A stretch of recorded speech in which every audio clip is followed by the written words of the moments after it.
All right, everybody, happy Wednesday. We are in May. InSync is alive and going in my brain. Just all about it's going to be May. Sorry, that joke has been dead for 12 days. But I want to talk to you guys about our wonderful guest today, Anisha Spice, a.k.a. Anisha Sisodia, one of my favorite creators of 2020 that I've been following, kind of diving in, just researching, seeing who's out there making cool stuff that is just, my goal is always to find people who are just different from me. That's literally, which for everybody, that's everybody.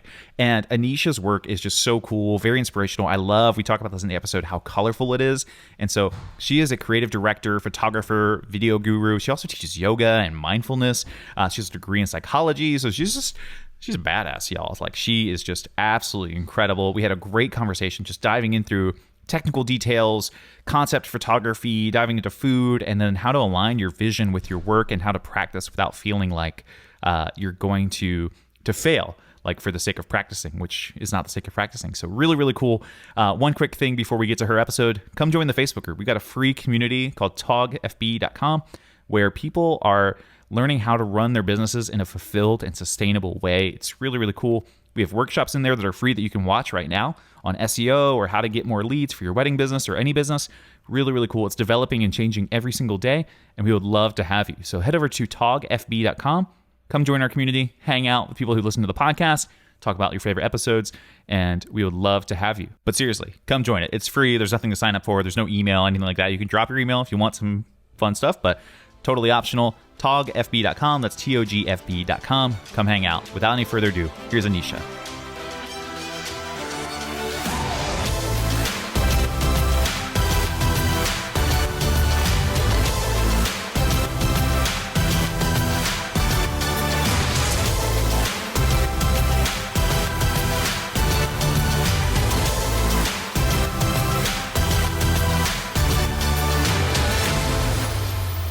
Anisha, welcome to the podcast. I have one fun question that we ask a lot of people who are new or that I don't know as well when we come on the podcast. And this is just like a fun, stupid icebreaker. But I have to know, so Anisha Sisodia, what is your preferred ice cream flavor?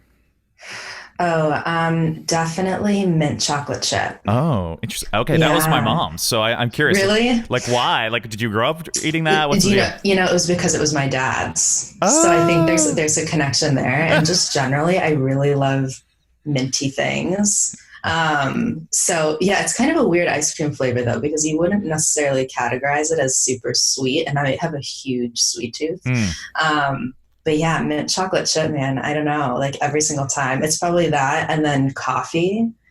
Okay. And then honestly, like any ice cream that has a lot of different flavors in it. Like a combination, like put every single kind of flavor into one. It's interesting. Like I would never just order vanilla or chocolate. Sure. You know? Sure. I'm like, I want something like dynamic, yeah. something that's going to like wow me. As much as I respect those flavors, but yeah, I'm kind of a crazy flavor person. Oh, that's awesome. I wonder if that's, they need a better name for this, but you remember going to like fast food places as a kid maybe, and you would just mix all the sodas or all the drinks together. Oh gosh. Yeah. And yeah. That's what you need ice cream wise. You're like, we've got a little bit of everything and it's chaos. Honestly, yeah, totally. But I never was into the mixing of sodas, interestingly enough. I thought it was a cool concept when people were getting super into that, but things like the cherry Coke or the root beer float were never my forte. Interesting.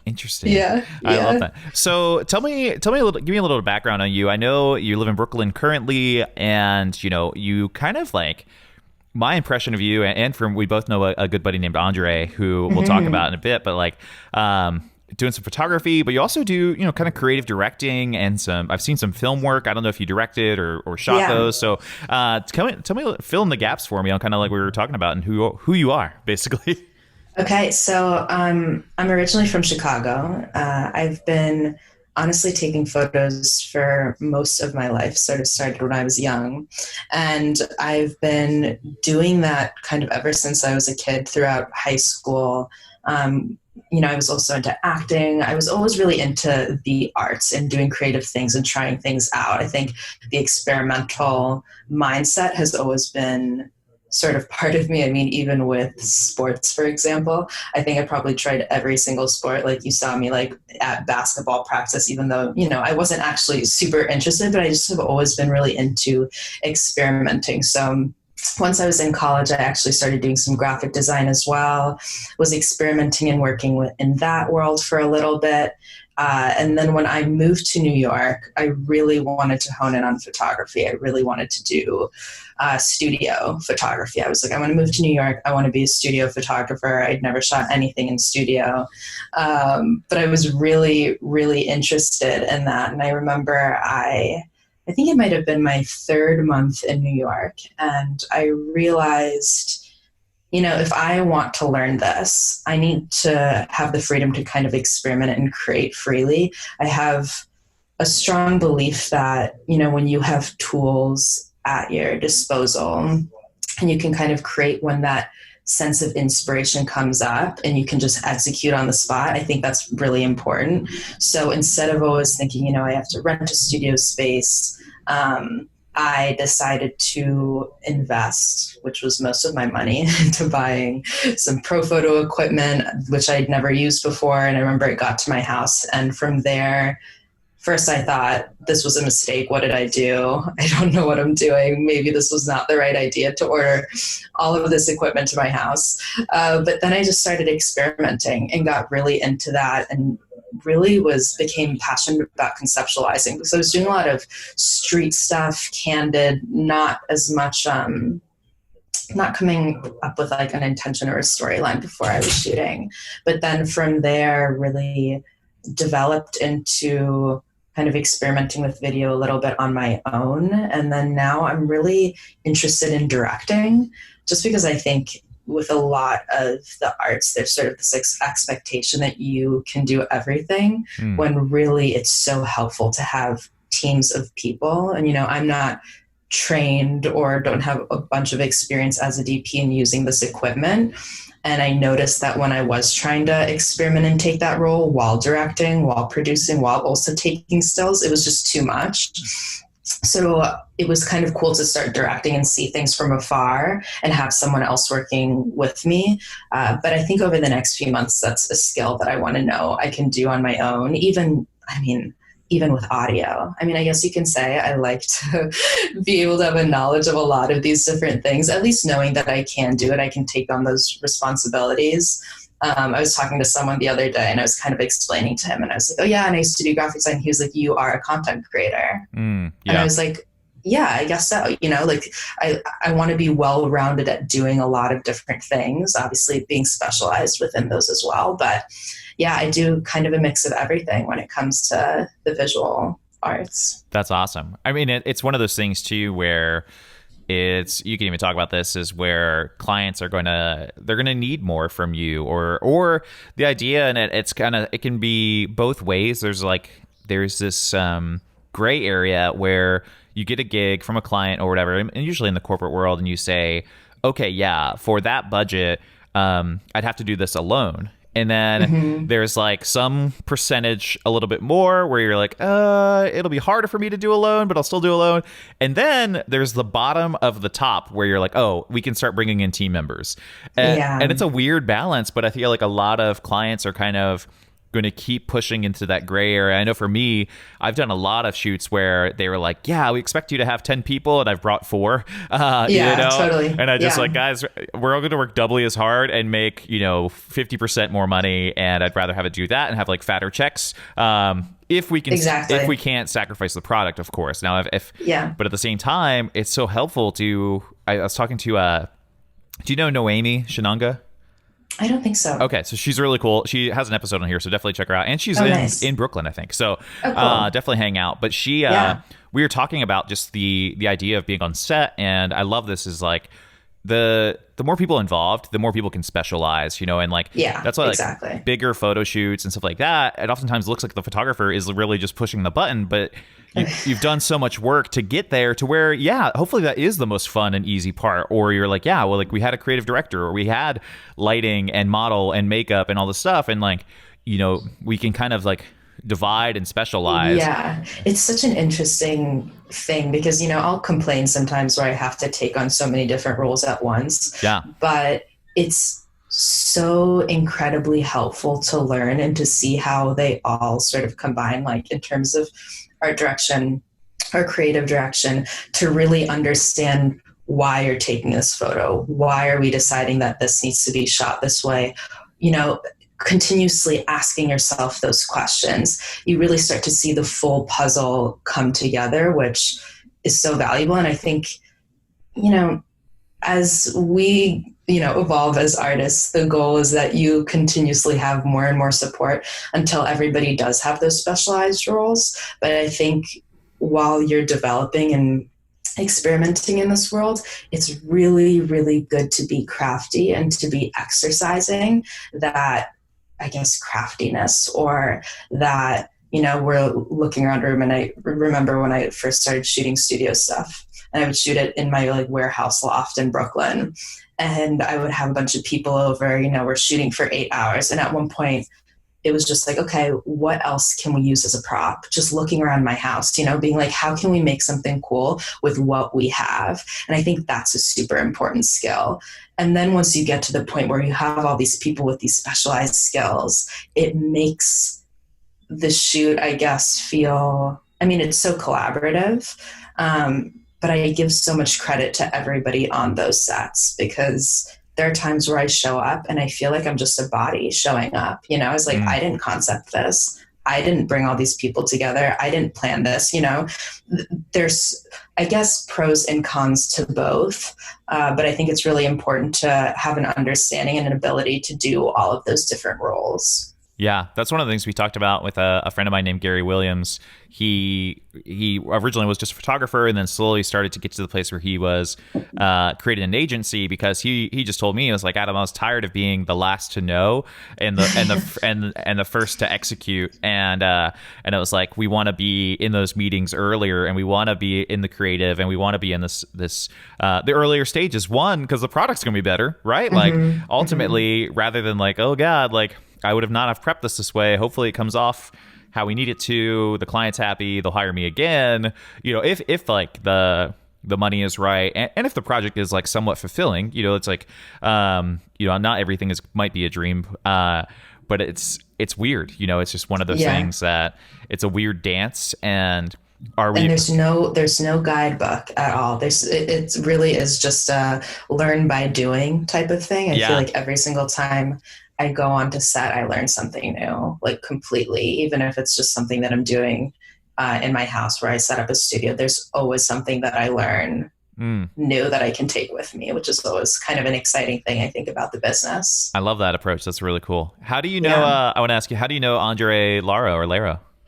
So I met Andre. So before I moved to New York, so I went to school in California. I stopped in Chicago for a year when I was kind of exploring graphic design quite a bit, and was also developing, I guess, more of my personal sense of my vision for photography.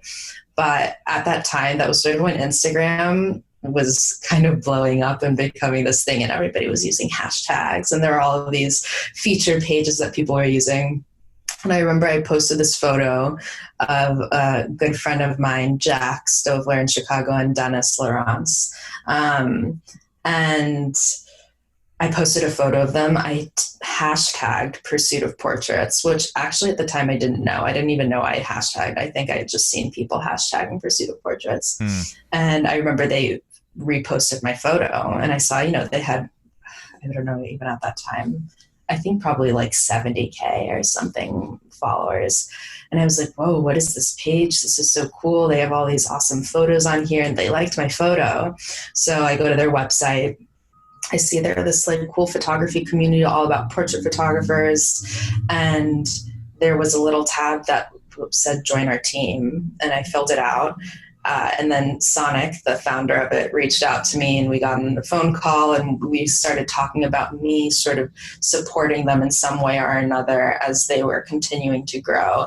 And at the time I was kind of going back and forth from Chicago to New York because I had a bunch of friends in New York. And one time when I came to visit, we all met, where was it? Was it at the Freedom Tunnel. That's like pretty like northern Manhattan, huh, I think. And it was a bunch of people who were already in pursuit of portraits. And I was kind of meeting everybody for the first time. Andre was in it. He was sort of doing social lead, at different meetups, was kind of the guy talking. His just great personality. Yeah.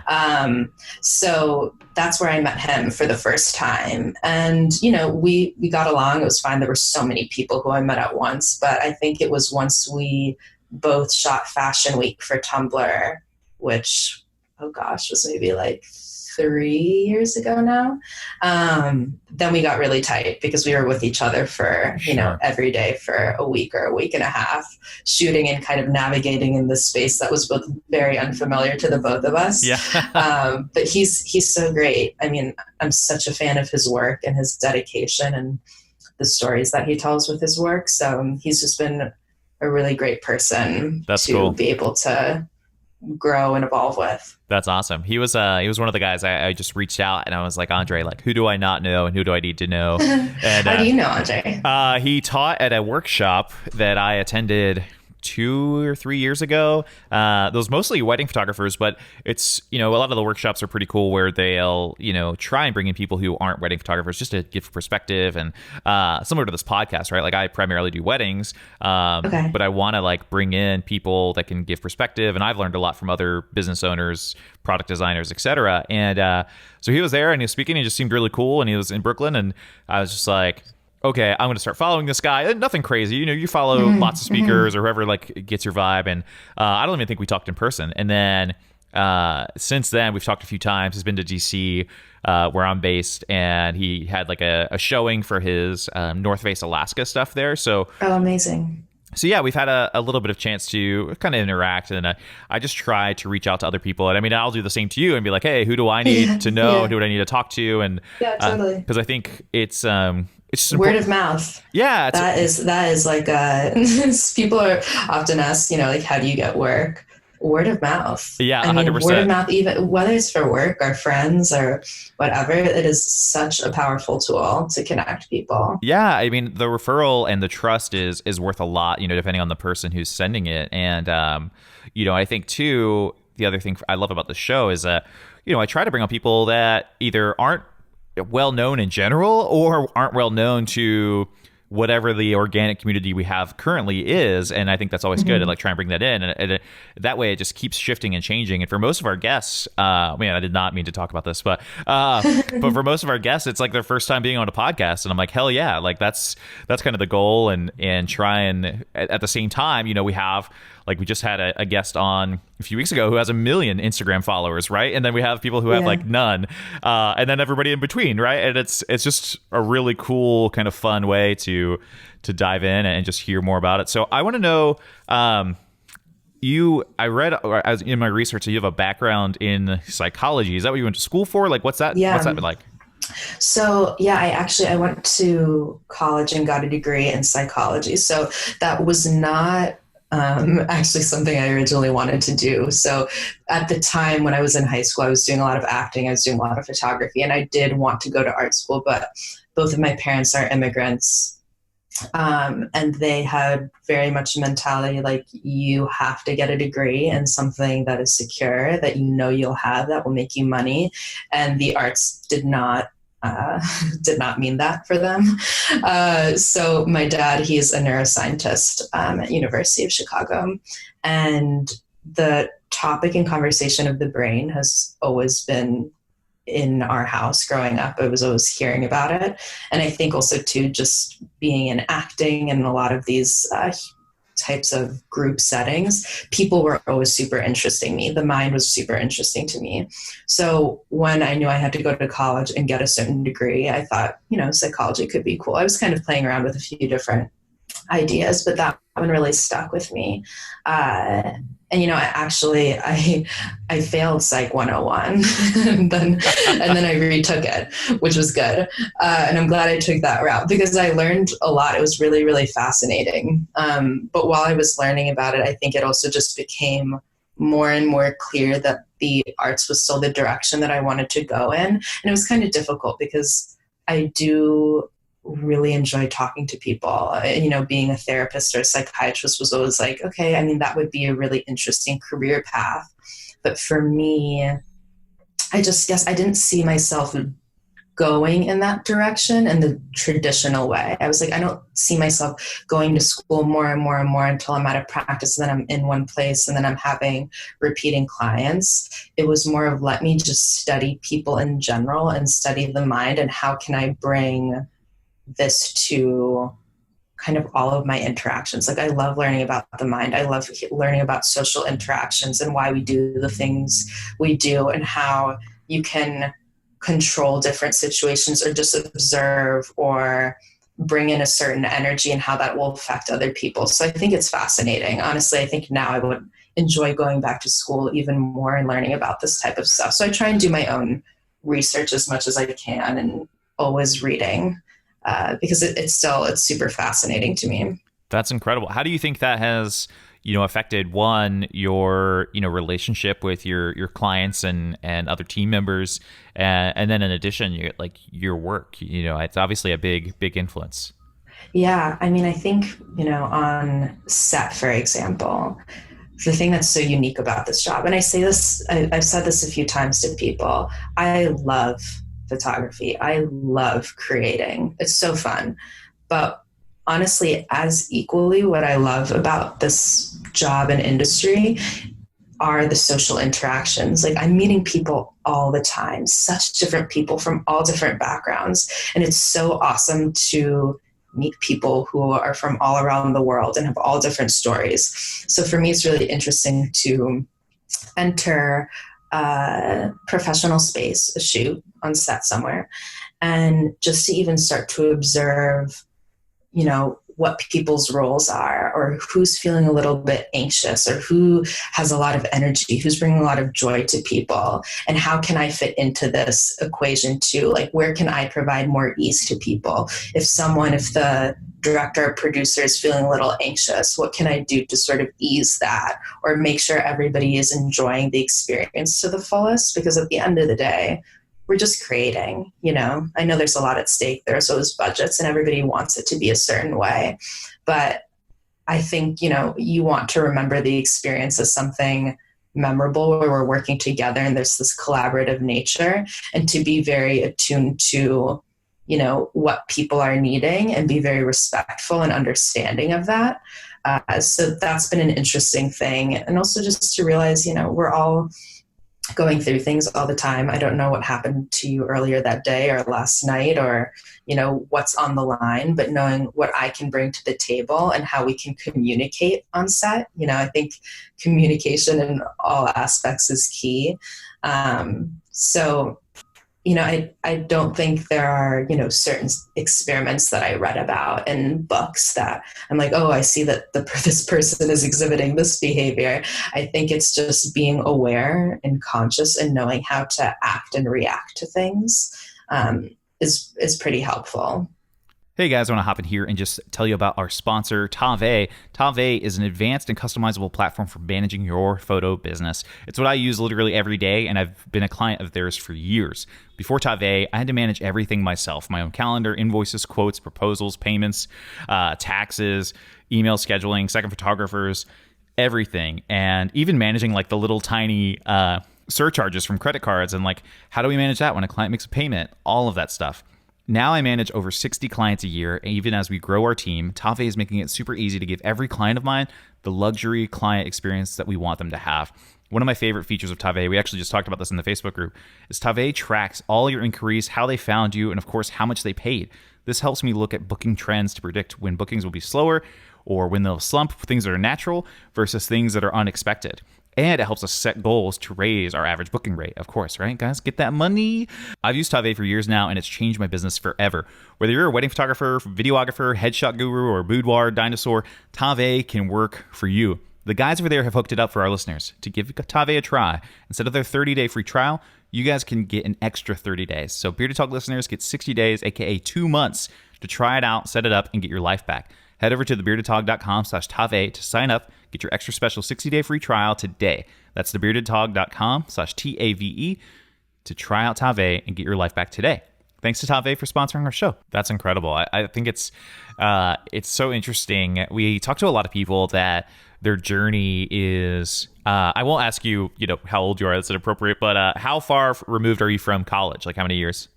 Well, I don't mind. I'm 27. Okay. So I graduated 5 years ago. Okay. Yeah. So it's like, I feel like a lot of people have had time to have other, especially millennials, like we've had time to have like other mini journeys that, or maybe college, right? Like a pretty big journey that shape like who we are and how we go about the world. And it's so interesting listening to people who have like a background in something else. And then now, one, like most of us, we're all, unfortunately or fortunately, but unfortunately right now, currently as we record this, we're in the people business, right? Yeah, like I think the lady that started Annie Ann's Pretzels used to say, like, we're in the people business and you have to treat it as such. And, you're totally right. Like there are times when you come on set, or like for me, for weddings, like, our company mission statement is to eliminate fear, because that's usually what happens on wedding day that people don't talk about. Like it's easy when everything goes well to make great images or to tell the great stories, but it's like, man, like who's going to be there when things go wrong? Or for example, obviously if a virus hits the globe and pandemic. Totally. I mean, we all want to be treated as people, and sometimes in this industry, there can be things that are so transactional. I mean, even getting a coffee somewhere, or the bus driver the other day looked at me as if I was scum and like was not responding to me. And I was in shock. I was like, literally, I'm a human too. You're a human too. I'm just asking you a question. And I think sometimes we lose that a little bit. And that's why I think in this industry, it's like, if you want to create really powerful work, the process, the journey, is just as important as the final product. Like, I think the final product is so much more strong when the process of making it that's the foundation for it. For me, I sense that. I can sense that energy. I think, the energy that you put into something, that will show in the result. So, I mean, if the thing, for weddings, for example, like, as you were saying, a reason why I don't shoot weddings is because often I think people get so caught up in the emotional part of, this is the wedding day and has to be a certain way and there's so many personalities. Like, so much props to you, because you have to be doing a lot of mediating in that space and balancing these energies and having to calm people down and assure people that things are getting done. Whereas, I think sometimes people get really anxious and caught up in things. Yeah. So I think that human element is really, really important to realize. We're all here together. We're all working on this together. That's probably my thoughts on that. No, it's awesome. I think it's a big deal. I should change my title. I've always wanted like a cute title that was like powerful, but like still cool, like how content creator used to be, but it'd be like, personality manager or hope facilitator or something, or just that's what you're doing though. Yeah, anxiety serial killer or something. I don't know. Just something that would like people would get it. The wedding mediator. Yeah, just something that'd be like, oh, okay, I get this. Like, this guy's cool. We definitely need one of those on wedding day. We're like, obviously, yeah. Honestly, it's like you have a wedding planner. You'd like someone to just like ease the, like, be watching and be like, okay, grandma's looking stressed out. Let me go to her and calm her down, Yeah, like what's a really cute way of me saying, hey, I'll step in the gap for you on wedding day? Or like, I always tell my couples, I'm not afraid to be bad cop. And like, hey, you can't piss off your parents, but I can. There you go. Yeah. That's good. And they're just like, really? I'm like, yeah, like I do this every weekend. Like, I'll be respectful, of course. But if it's between what you want and what they want on wedding day, like, I'm on your team. Yeah, totally.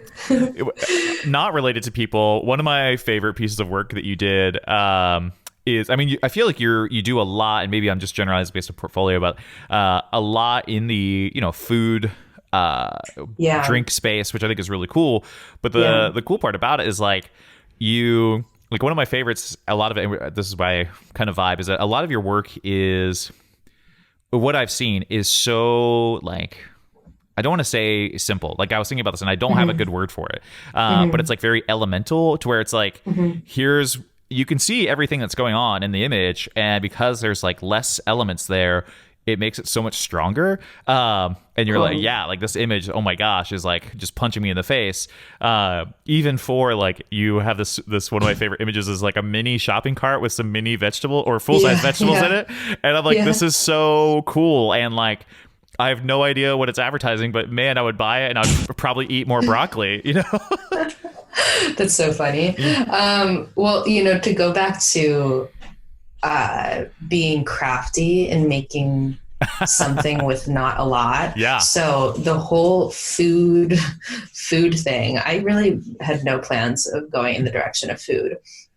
But when I was starting to play around with studio stuff and talking about, you know, I was in my studio and shooting there and being like, what else can I use in my apartment right now as a prop in studio? I opened my fridge and I was like, okay, like I have a huge strawberry here. Like, what can I do with this? And suddenly I was like, hey, friend, can you, I think it was my friend Daniela. I was like, hey, can you squeeze the strawberry like as like fast as you can? And then I was like, wow, food is so like, what a unique prop, you know, like everybody has some kind of connection with food. It's our nourishment. It has such beautiful natural qualities that just can't be replicated. Like whether it's the colors or the shapes or the textures, food is just so interesting to me in general from a vision, aesthetic standpoint and for what it does to us as humans. So food started to become a prop for me to use. And then I was introduced to one of my best friends, Lazarus Lynch, who goes by Son of a Southern Chef. And we started working together before we became friends. But once we worked together, it really allowed my interest in food and experimenting with food in studio, and his obviously background as a chef. It was just a space for us to totally experiment. So that photo and example, for example, the shopping cart was something that we were just doing because we were creating social content for him. And it was totally play. We were like, let's just get this random food and look for random props and then just start to play.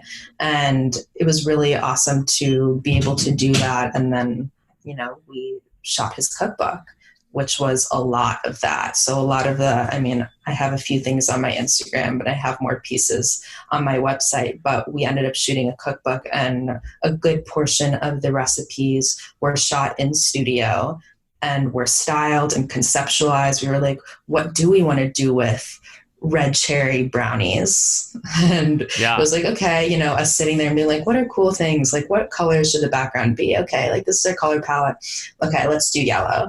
And then we're just throwing ideas back and forth. And suddenly, then we really had a whole team. Then our food stylist, our prop stylist pretty much created this Lego land of construction, Lego men building on this like constructed / crumbled dark chocolate cherry brownie structure, you know? Yeah. So it's been really cool to experiment. And, you know, like I love the clean food stuff and the beautiful whatnot, but I think food is just such an awesome concept. Like if someone asked me recently, they were like, what inspires you right now? And it's food.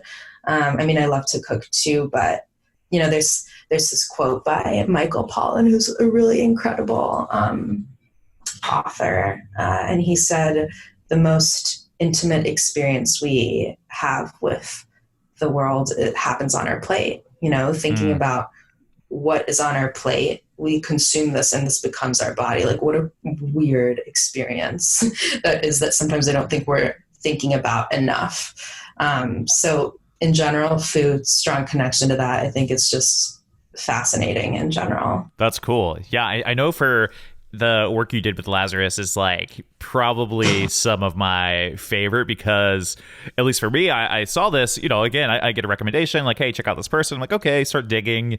And, you know, it wasn't until I saw that work where I was like, what in the world? But I was pumped about it. Like, it looks really, really cool. And it's so colorful, which I love. Like we're in a world where like, I feel like vibrancy is, not mainstream. And but I Yeah, it's love not. color, and it's Yeah. I need to send you the cookbook if you don't have it. yeah, I I need want to to see it, send or that even to just like you. spreads or whatever. I want to take a look. It's Yeah. so cool, and just I think the idea again, it goes back to what you told me at the beginning, where like going back to being in your studio and like laboring over like how can we be creative, what can we find in our house, what can we do, and just can we try and do it different or whatever. And like the photos of Lazarus with he's spilling Fruit Loops on his face, which might sound Yeah. silly, but like the image is so freaking strong, and I'm like, man, I would not be able to make it look that good.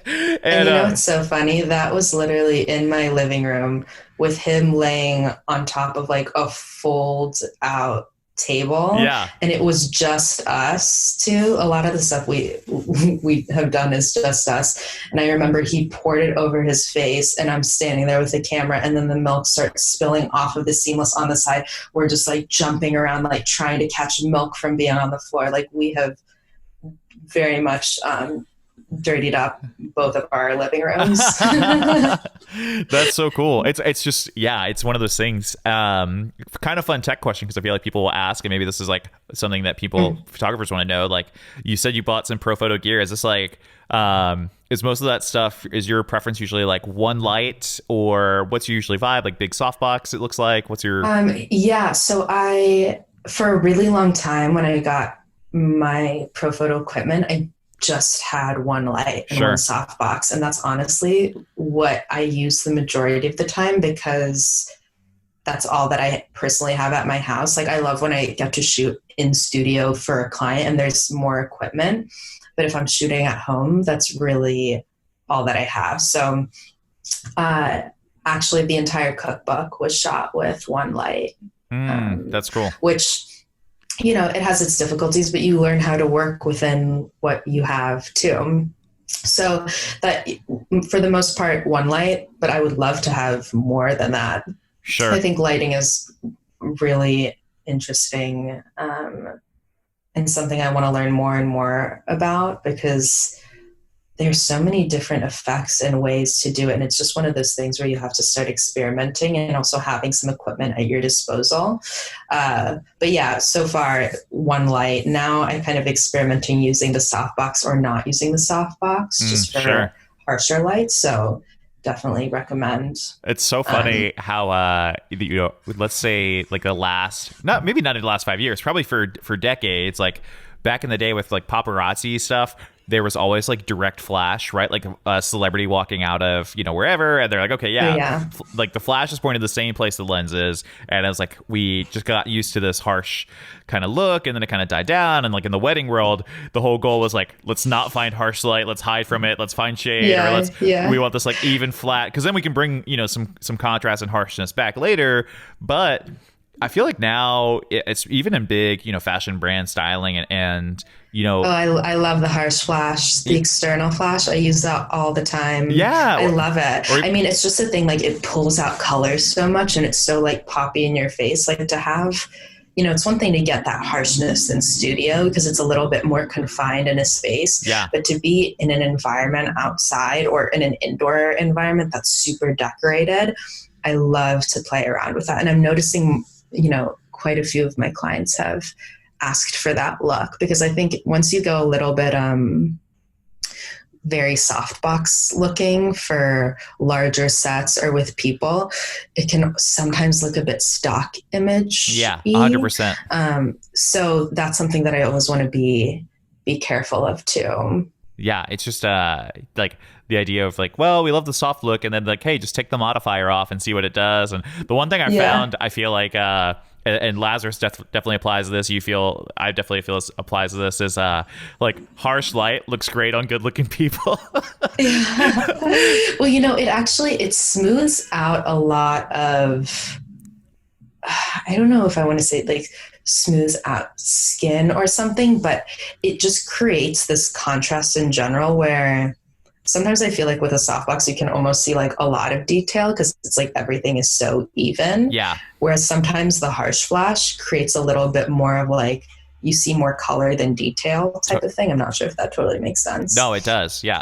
Yeah. When it's like, I remember, I've only taken like a studio class or workshop with a friend, but it was one of those things where one, a certain angle of the light or how he did something was the goal wasn't even to light them. He was like, hey, you're trying to chisel the chin. And like every photo ever will have like a dark shadow under the chin so that it makes it more look refined. And I'm like, oh, okay, cool. So it wasn't even about lighting them for this particular thing.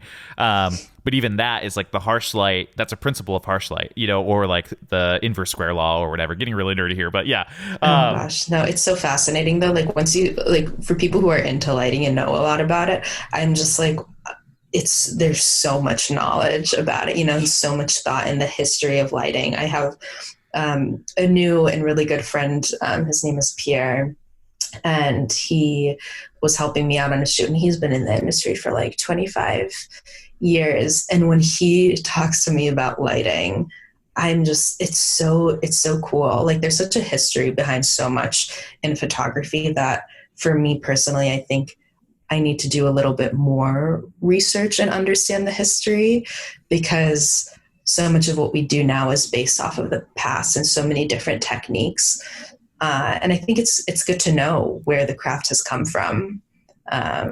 So I'm trying to do a little bit more research on that. I'm reading a book right now that he actually gave me by Susan Sontag called On Photography. And it's just fascinating to learn about, how photography is developed and why people did it, and, whose truth is being seen when you see a photograph. It's kind of like the media in a way. It's like who is this biased? Whose lens is this being seen through? So it's an interesting craft. No, that's super interesting. I feel like lighting is, at least for me, even at where I'm at, it's one of those things. I know what I want and what I'm looking for, but then when I see things that aren't necessarily my specialty or things that I don't know, it's almost like a enthusiast, or I really enjoy it. So like for your shoots or like shooting with Lazarus, I'm like, oh, I just want to go watch. Like I don't even want to ask questions. I'm just like, what in the world is happening?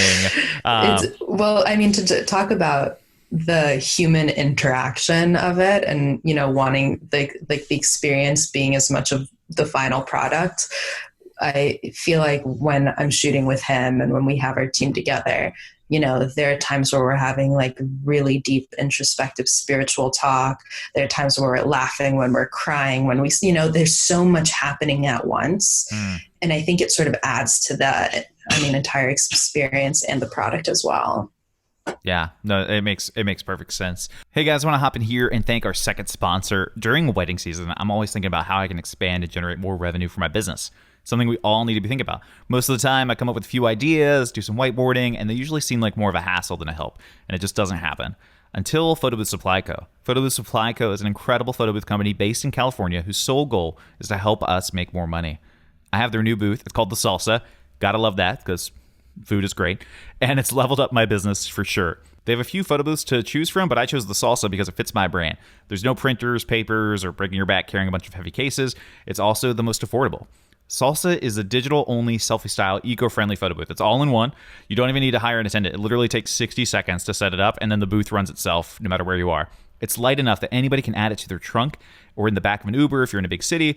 And I even know plenty of photographers that bring it with them to destinations or on locations for events and destination weddings. My favorite part of Salsa is that even at a wedding or event, while it's generating revenue for your business, right? Like the contract's been signed, you've been paid, it's also doing marketing. Every photo, boomerang, GIF it asks for a phone number or an email to send the photo. So I just send guests the pre-made text and email templates that Photo Booth Supply Co. supplied me with, and it already has my Instagram, has my contact info in there. And by the end of wedding days, I'm usually walking out with a few extra Instagram followers and a few extra leads. It's really, really cool. Salsa is affordable, and they even have payment plans, so you don't have to save up to start making more money. You can start today. Head over to thebeardedtog.com/booth to get your Salsa photo booth today and start making more money on every single event or wedding. That's thebeardedtog.com/BOOTH. Big thanks to Photo Booth Supply Co. for sponsoring our show. What are you, when you're going to shoot, even for your own stuff, like going back to that minimal, I wouldn't say minimal. Like, again, I want to know what your word is or for it, or like when you're going to shoot something, maybe in studio or whatever, like, what are you thinking? What are you looking for? Why do you take things out? Why do you make those decisions to make it so, like we said, like so minimal or elemental?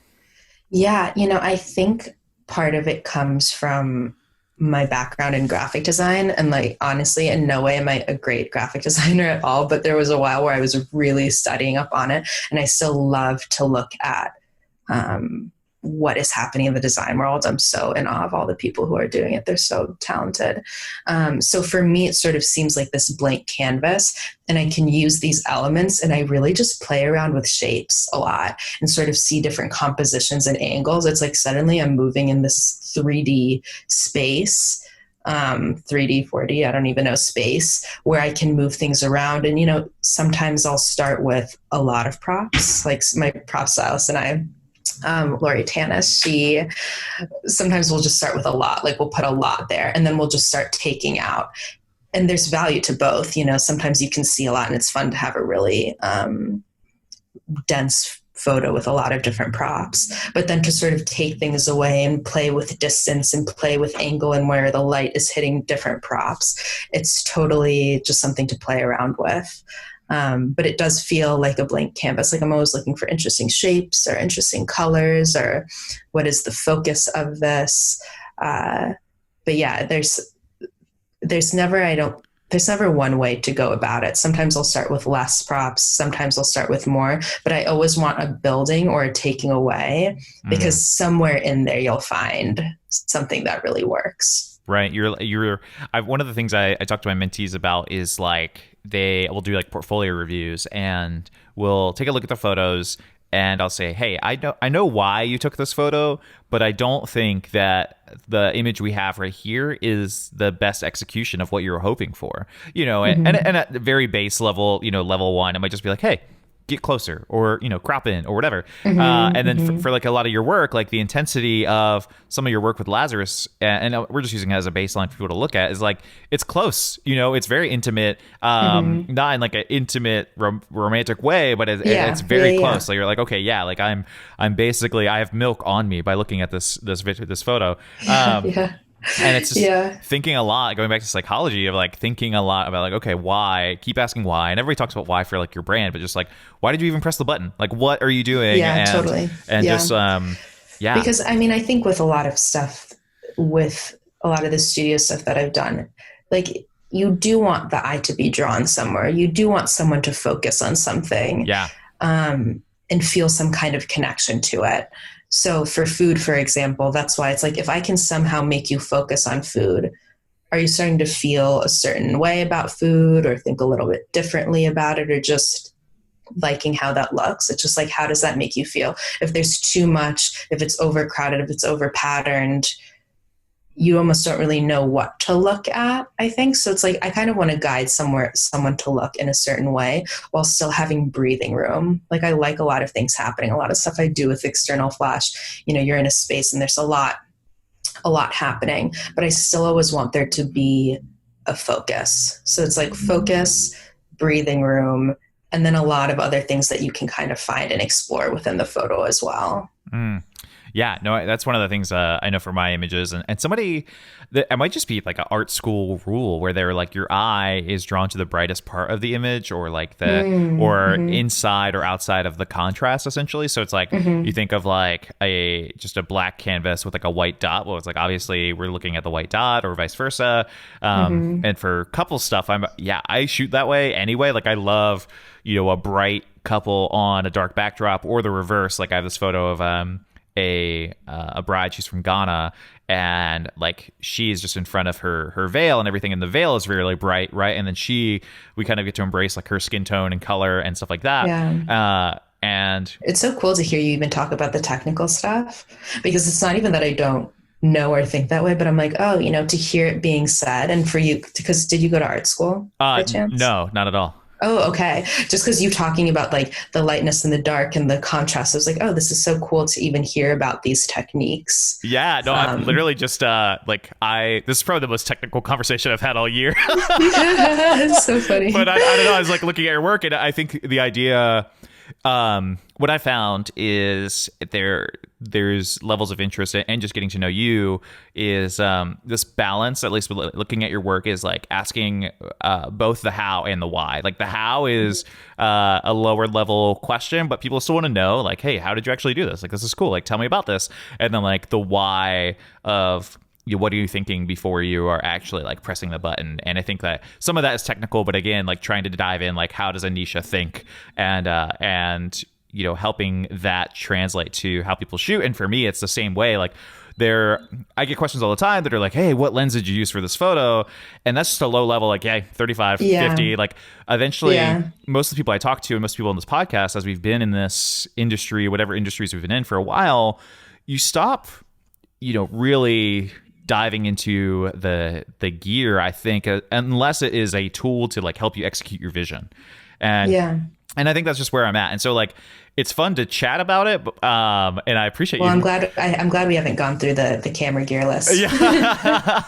Yeah. We'd be like divert. Yeah. You're like, this is boring. Yeah. No, I feel the same way. It's one of those things where, it's just, especially in the video world or the film world, cinema world, like no one talks about the gear. Like it just doesn't matter. Like people shoot on Red, people shoot on Alexa, people shoot Blackmagic, whatever. They're just like, hey, this is what the guys could fit in the budget, and we have the kit, and all right, press the button. Like that doesn't. Yeah, I think I want to always know the why that people are shooting, because I think too, with Instagram happening and people posting all the time, it's like, are you just posting for that reason? Yeah. Are you posting because it feels good? Are you posting or creating, really? Are you creating because you're not feeling really good, and maybe that's a place where you can go and sort of be yourself? Because I know for me, when I really dove into I'm saying dive into my creativity, where I really just started like going all in, didn't care at all, was like, I'm putting whatever I want out there. Yeah. Was after a relationship where I felt like this person was kind of trying to keep me down and control, like me wanting to expand. And once I was sort of, free of that, if you want to say, then I was like, I can put my entire self into this, whatever I'm feeling I can do in this space. And it's such a safe space. And it was also a space where, like, for me to be in that flow state of shooting and creating and being on the spot and being like, okay, this doesn't work. What do we do now? It kind of takes you out of everything else that's happening and makes you so present focused. And for me, there's a lot of importance in that. Obviously we're in a very overstimulated society, and minds and egos and thoughts are just sometimes overpowering. So if you can find those activities that really bring you back down to the present, incredible. So it was like, that was a baseline. Then after a while of being like, okay, I feel really comfortable in this space and I love doing this, then it was like, okay, what is actually the purpose though of these photos? Why am I creating? What is the impact? Is there an impact? And that's when I think the intentionality and that kind of mindset started to develop a little bit more, because, cool photos are cool. It's fun to sometimes just make something because it looks cool. But now I want to make something that is maybe coupled with text. Like sometimes I write long things on Instagram, sometimes I don't, but sometimes I think, it's like, I have something to say. Maybe it relates to this image. Maybe it's just something that, I feel like I need to say right now, or maybe there's some concept or thing that I'm feeling in my own life, and how can I conceptualize this idea into a photo and maybe allow people to connect with things in that way, because everybody takes in art in a different way. Everybody learns about, you maybe through words, you can get a switch in perspective. Maybe visually you can get that. And I just kind of want to tap into different spaces and different mediums and see what works for people and see what works for me too. So that's always like a constant thing that I'm always trying to do. I always try to challenge myself to think a little bit differently or change my perspective, because to keep this concept of like beginner's mind, like I'm always a student. it's never all figured out. And to kind of encourage people to keep that in mind too. It's like, try something new. I think that used to be my goal with my work, was just to inspire people to try to do things. Because when I moved to New York, I remember there was a moment where I made a conscious decision when I was like, do I post this image or not to my Instagram? And I was like, you know what? I was like, people aren't going to like this image a lot because it's not your typical beautiful image of a girl in a street that will get a lot of response. And then I had to stop and say, actually, it doesn't matter. Like, this is just something that I want to post because this is something that feels like it's me, and just put it out there. Yeah. And then be like, okay. And once it's out, what's the next thing? You know, keep reappearing, keep showing up, and not attach too much into work. Just like put it out there, and then keep creating along the way. And you just start to see a progression. It used to be a little difficult. I used to think my work was everywhere and didn't have one clear style, because I was always editing differently. I was using different colors. I was using different lightings, but it's really, it's good. It's good to experiment in that, and then finally start to see, oh, I like this a little bit more. Maybe I'll invest a little bit more time into this and see where it goes, or invite someone else in to kind of collaborate with me in this way. It's such an experimental world, and I want to make sure that I keep doing that, keep trying new things, get used to getting out of my comfort zone, and encourage people to do the same, because that's where so much beauty is, really, you know, to remind yourself that you can try things for a first time. You know, there's not a certain point where you can't try anything and it's like, oh, this has to look exactly the same and be in line completely with everything that I've ever done, or people are going to be thrown off. It's like, you're a human, you know, you're not a brand that has to stick within like super strict guidelines. You are an evolving person, and your art can and should evolve too.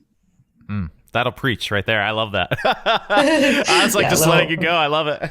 Little rant. No, it's all right. We welcome that here. So, and it's important, like you said, it's one of those things where, you know, people are scared to evolve and change, and like you can feel like you're only as good and your paycheck is only as happy as your last piece of work or like what you've just created.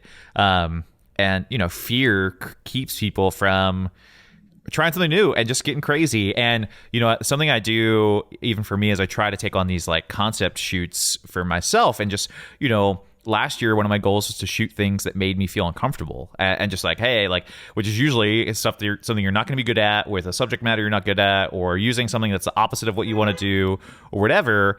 And it's helped so much. And one of the things is, my goal is just to do the shoot, and my goal is not to actually have a final product. And if we get something cool, then we get something cool. But it's like, it's exercise, right? And I think people like, our Instagram is only us with our six packs and our peach emojis. But the reality is like, we got to be okay with the work in between. And we don't have to show that per se, but like, we have to know that we're making that and creating that and working on that, and not just expect that like every day is going to be a six pack or peach emoji day. That's a weird analogy I just made up, but hopefully. No, I know, it's so funny. So there's a woman who, well, she was saying this in regards. So I did a yoga teacher training a year ago. So she was saying this more in that space, this quote. Her name is Esme, but this has really kind of stuck with me since then. She said, "Can't hurt, might help." Just as suggestions, you know, suggestions of things to do, or trying things out, or experimenting a little bit. It's like, it can't hurt to try something new. It might help. It might open your eyes. You might see something you didn't see before. And I try and keep that in mind as well as I just navigate through creating and conceptualizing and taking some risks here and there. I love that. It's so important. I want to ask you one last question. You know, What are you working on right now? If there's anything you can tell us about, and like, what are you hoping for, coronavirus notwithstanding, what are you hoping for, 2020? What does that look like for you? With 2020, I really want to dive into video a bit more. So I'm really passionate about mindfulness. So mindfulness is being aware of yourself, how you're feeling, your actions, your reactions to things. And I think that once you get a hold a little bit more of understanding how your own body works and your relation to other people and the things happening, I think you gain a certain kind of control over how you lead your life, and when you're feeling a certain way, how to kind of how to adjust. I mean, self-care and in some way or another. But what I want to do with video is kind of invite people into understanding what mindfulness is. I think pretty much, I have a background in wellness. So I teach yoga and some meditation on the side. I volunteer with at-risk youth, teaching them mindfulness and yoga. And I think I'd like to use my work in a way that combines a lot of wellness related topics and creativity and inviting people in, because I think there's a lot of this stuff that's not accessible to people, like going to a yoga class or a meditation class, not accessible at all. Mindfulness, on the other hand, is something anybody can do. You don't need any money to do it. And you can do it really anywhere. So I want to be working on some video projects where I'm interviewing people who, kind of have an understanding and practice of mindfulness and how that impacts their lives and what they're able to then do with that. And understanding that you don't have to be a yogi meditator to practice mindfulness. You can be, a business owner who runs cafes, or you can be working at a large company, or maybe you're a sculptor.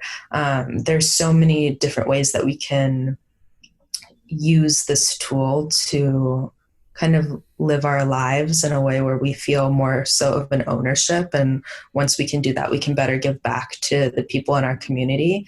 So I'd really like to be doing some like video vignettes of different people, and, me talking about wanting to be a DP, getting really comfortable with the camera and be doing this visual storytelling of these people, because that is, it's a new direction for me to go in, but something that I would really like to do. I would say that's more so on the personal side, along with some conceptualized videos. I have so many ideas in my head. I just have to get more comfortable with holding the camera. But client-wise, last year I sort of made it a point that I wanted to work with more brands who were focused on sustainability and super ethical and doing some kind of good. And I was able to work with quite a few of those this year, which was great. And I think this year, even more so, just diving into that, like supporting brands that I really like for myself, because I think if you have a connection with a brand, you're more easily able to create something that you feel connected and inspired by. Kind of like a salesperson, it's probably a lot more difficult to sell something if you don't actually believe in the product that you're selling, and really take the role of being a director, an art director, seeing these projects from start to finish, and ultimately, shooting larger campaigns. There's a lot of things. I mean, my list will go on of, of what I want to do in 2020, regardless of what is happening during this time, with everybody having to sort of take a seat and a step back. I woke up this morning. I was telling my boyfriend this last night.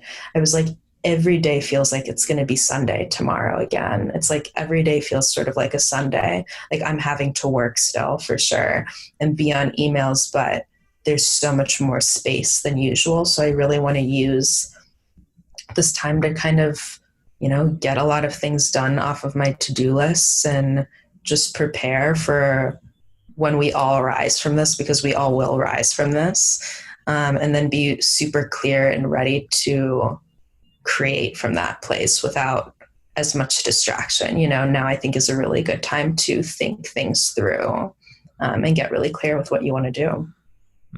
There it is. I love that.